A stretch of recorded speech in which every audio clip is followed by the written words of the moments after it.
സങ്കടം ചൊല്ലവേ ദാരിക വീര പരാക്രമം തീർക്കണം പാകിമാം ശ്രീ പരമേശ്വര മഹാദേവൻ ദാരികന്റെ അകങ്ങളെ തീർക്കാൻ അന്തരീരെ സൃഷ്ടിച്ചത്രേ വധം ചെയ്യുവാനായി ബ്രഹ്മവിഷ്ണു മഹേശ്വര അംശങ്ങളും പിന്നെ സുബ്രഹ്മണ്യൻ ഇന്ദ്രൻ വരുണൻ യമൻ 4 പേരും ചേർന്ന സപ്തമാതാക്കളെ നിഗ്രഹത്തിനായി അയച്ചത്തെ യുദ്ധമതും പെട്ടെന്നങ്ങു ചെയ്തു അബലകളാം സ്ത്രീകളെ ദാരികൻ അവജ്ഞയോടെ കണ്ടു തന്നെ വധിച്ചിടാൻ സ്ത്രീകൾക്ക് പറ്റില്ലെന്ന അഹങ്കാരത്തോടെ വാണു അമരത്വം നേടിയെന്നു കരുതിക്കൊണ്ട് ആധിപത്യം നേടി വാണു ദാരിക നിഗ്രഹം ചെയ്വതിനായി ഉഗ്രരൂപിണിയായി ദേവി ഒരു വിളിച്ചതി ഉച്ചത്തിൽ ദാരികൻ പോരിനോരും പെട്ടു ദേവി ഉഗ്രമ പോരിൽ വിറകുണ്ടു ലോകവും കാലവും കോലവും മാറി ദാരികന്റെ ഓരോ തുള്ളി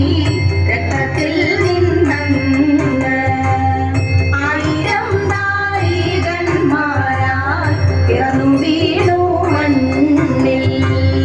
ദാരികന് നല്ല മാർഗം ചൊല്ലുവതിനായി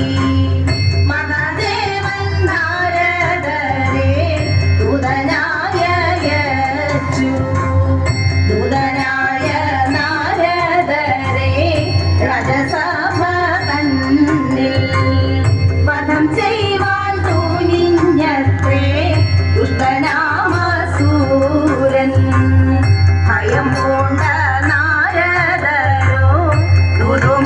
ദുരുമുപേക്ഷിച്ച് മഹാദേവ സന്നിധിയിൽ അഭയം പ്രാപിച്ചു തരവും മരവും തെരുതെരെ അങ്ങ് തൊടുത്തു പോരു വിളിച്ചു 4 ദിക്കും പൊട്ടും ഉച്ചത്തിലായി കൊണ്ടൊച്ചയിൽ പേകൾ പറഞ്ഞു പോരിൽ കലി കൊണ്ട ദേവി നാനാദിക്കിൽ ദാരികനെ തിരഞ്ഞോടി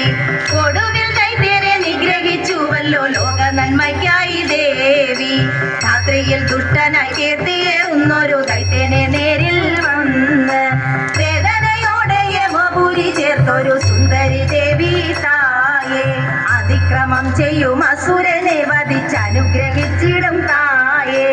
രീതികൾ നീതിയിൽ നൽകിടും അമ്മേ മംഗളരൂപേ ദേവി